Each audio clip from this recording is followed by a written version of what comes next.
Jaga Ndiaye bu Niakhar autant pour moi moo ñu féete gauche Djily Sara bu Diouroup féete ñu droite moo def tentali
Jaga Ndiaye Diouroup Djily Sara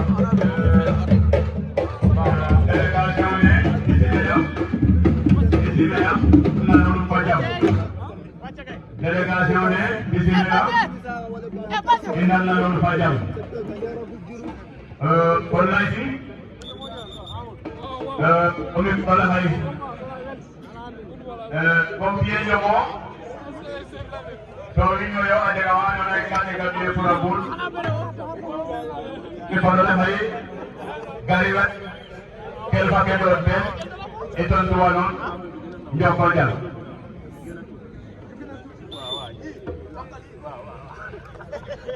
iyo nono fogo mbeno ngi o fof commune Gandiaye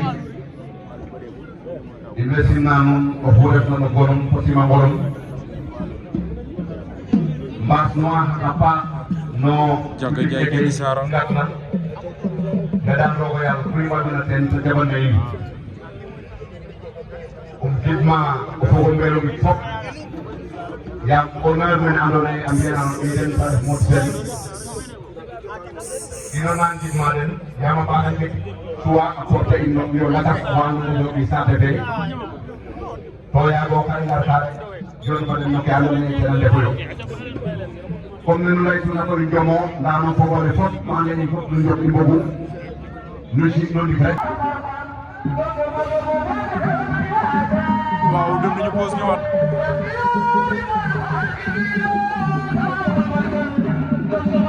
Jaga Ndiaye Niakhar Djily Sara Diouroup mooy final bu seer fi ci Mbelo gi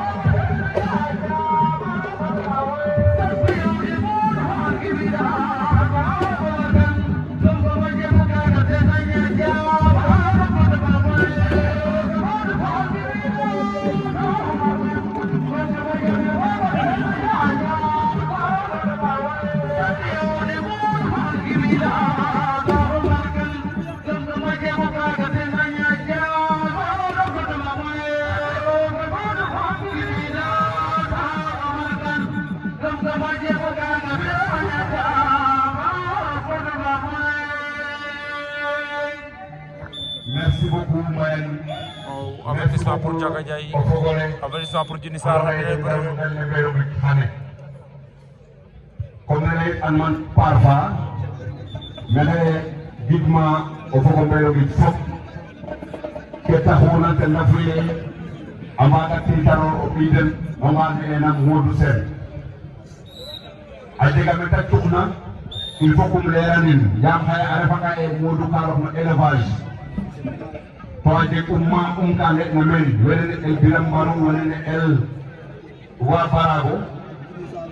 To wax deug yalla akay uno nak modu garane day ki no nak hay alange mbal nana jara 20 millions wala 50 millions Dakar ko yombe ngi tok te anu nanta yar tourna da yombe ngi tok refe ko balo ga ino na France refe ko na ha ino na Dubai waaw final raw ko tamit ko ci ginaaw sago diggante Doudou Sané Boyar ak B52 Thiadiaye ñaari finale secondo B52 yoru na waaye fekku ko Reug Omar Kane andona ye depuis ses débuts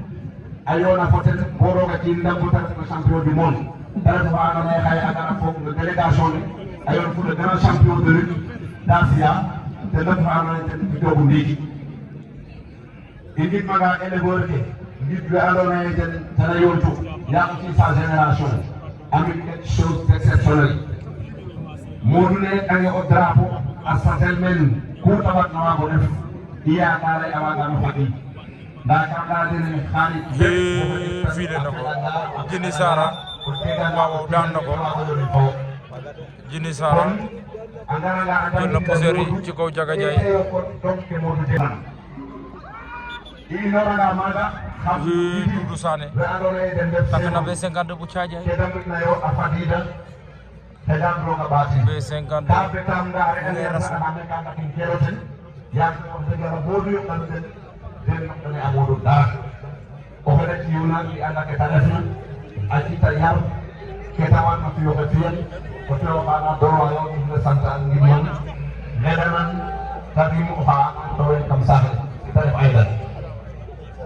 donc génération am yo yoon ngay tam nak ko fulay na deug ko nay fans xaye may no délégation fans de deux ka ak doni la may non na bobe la kadali etc au bout du temps xam joom kon yeen di bokk ci délégation bi képp ko xamné tuddu sa tour damay bañ na ñu guddé fi waye ci nek yeen di nga tek ak Modou xam na ni ko ñu Modou c'est ça yow xam na ni ko ñii nga xamante ni ay employés lañ aussi muy képp koo xamante ni yaa ngi liggéey TBC Touba Business Company ñu ngi lay sant ñu ngi lay gërëm bu foire amee du ngeen noppalu yéen a ngi ci guddeeg bëccëg di daw ci kanamu Modou nekk ci ginnaaw di ko jàppale comme ni ñu ko waxee dëgg na nag ay për ngeen ay jàmm ngeen du problème waaye nag du tere dinañ leen sant parce que itam nag moom bu tëddee di nelaw yéen a ngi fanaan ci waxtaan ak ay xar ci waxtaan ak ay béy mais loolu seen baaxu maam la kon nañ leen ko bàyyee kon daal képp koo xam yaa ngi ci général yaa ngi ci kii bi maa ngi lay sant di la gërëm waaw naa nga yow mu ko ko ko def na yow ngay ñëw kaawu xel garawe donc lii dina am mais inda yu yaa ngi ñoo koy ñu def Doudou Sané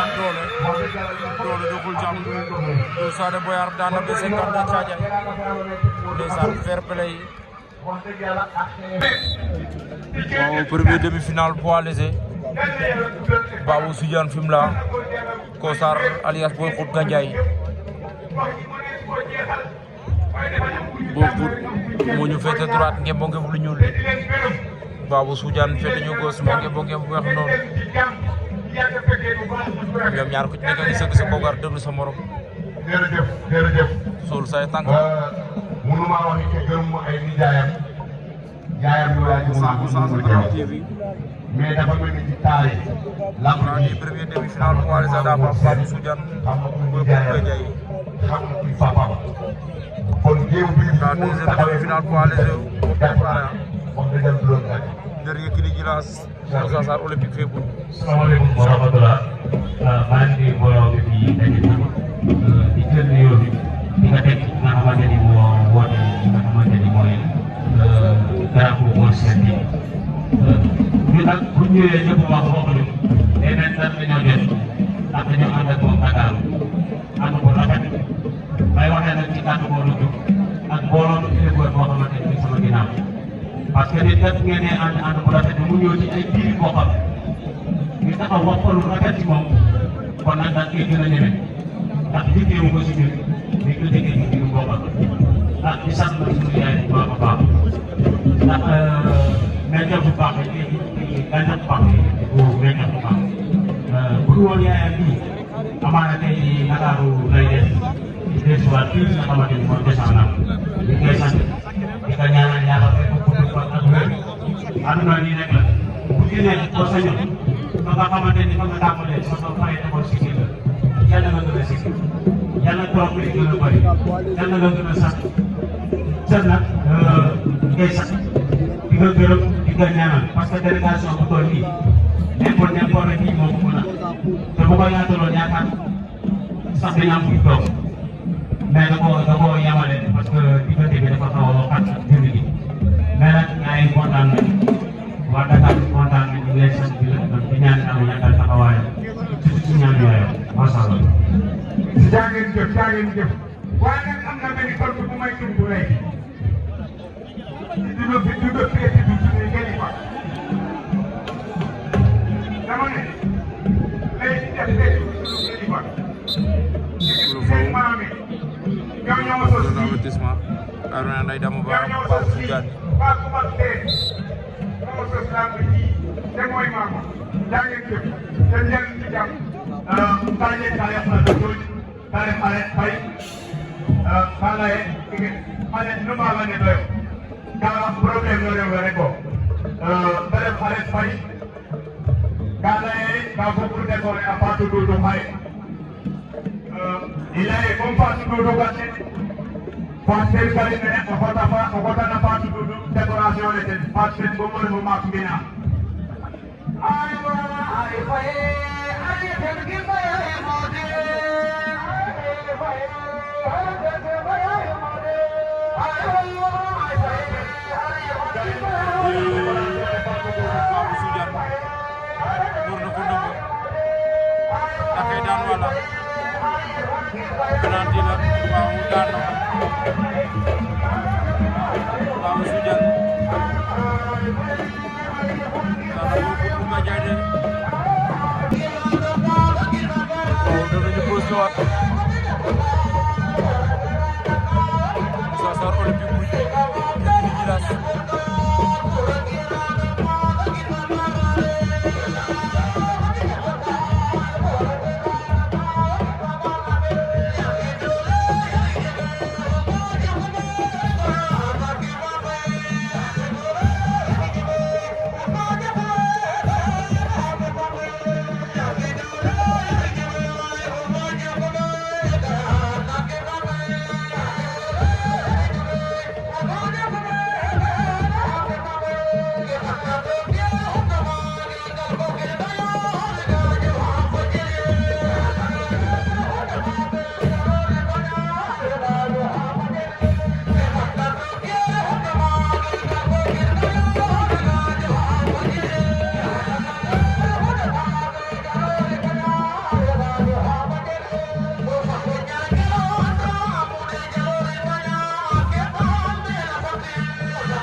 Djilass combat bi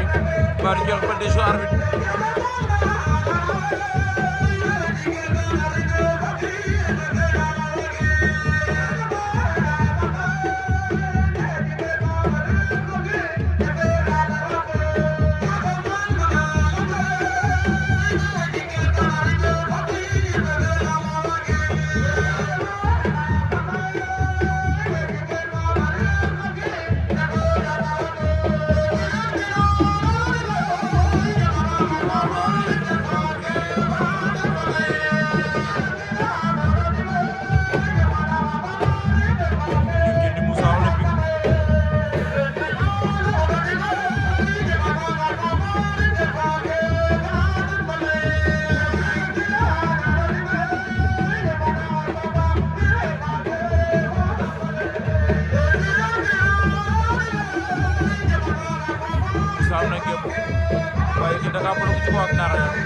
Moussa Sarr Olympique Yékini Djilass ci seen dernier 3 minutes lañ nekk noonu su jeexee te jël amul mu jóg li nga attaqué ay gagné ndax ñoom ñooy gën amul avertissement te bëri nañ seen premier semaine ak seen deuxième semaine yëpp waaye maa bañ nangu ma combat bi am na ko dirigé avertissement waroon na am ci yoon combat bi dafa waroon jeex maa la ko wax.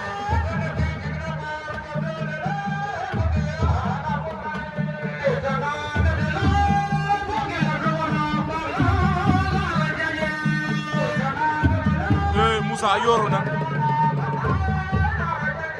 waaye Yékini capté waat na ko naaxee da ka bëgg a forcer génne ko Moussa Yékini mbaa Moussa da baraake Yékini mooy tur ba Moussa da lay baraake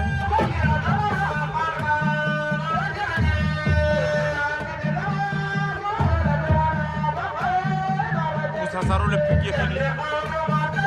demi-finale poids léger fii ci Mbelongutt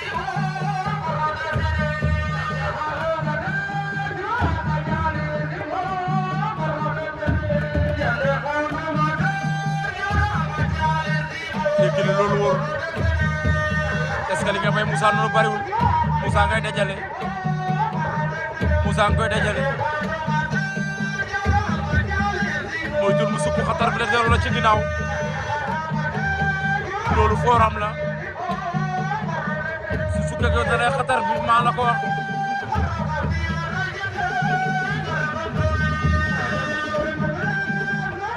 Yékini Djilass Moussa Sarr Olympique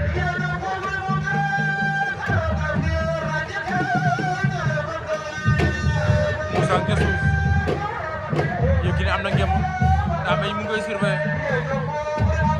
lan laar bi di wax daa ba jeex na ñu koy gisandi lu xew lan laar bi di wax lan laar bi di wax lan laar bi di wax daa mel loxo Moussa la bëgg a Yékini waaw Moussa Sarr Olympique jënd Yékini Djilass la laar bi di wax waaye daa mel ni Yékini d'accordul ndeysaan waaw Moussa taxaw na final de si campagne yëngal noonu Mbaye Ngom le frère de Moussa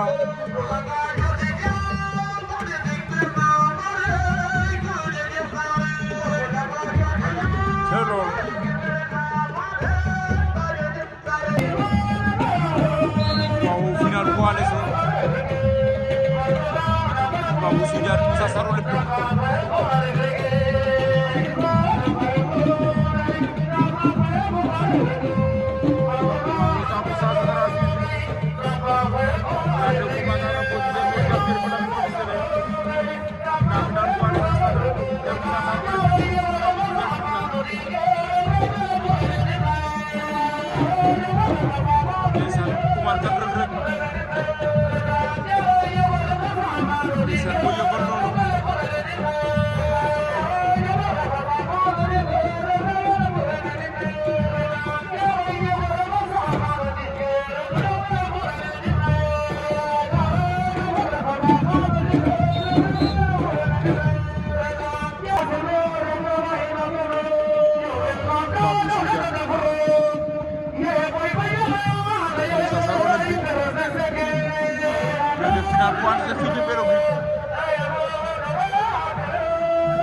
waaw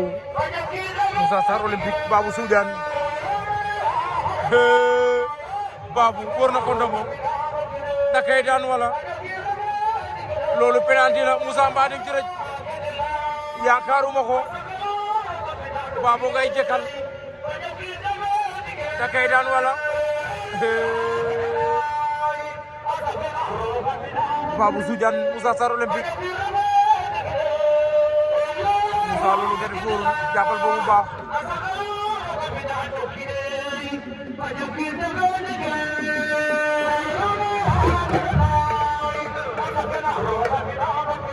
loolu nee naa penalty lamb la góob nga gën ci yaakaaruma ko waaw jeex na Babou Soudiane jël na poids de vélo bi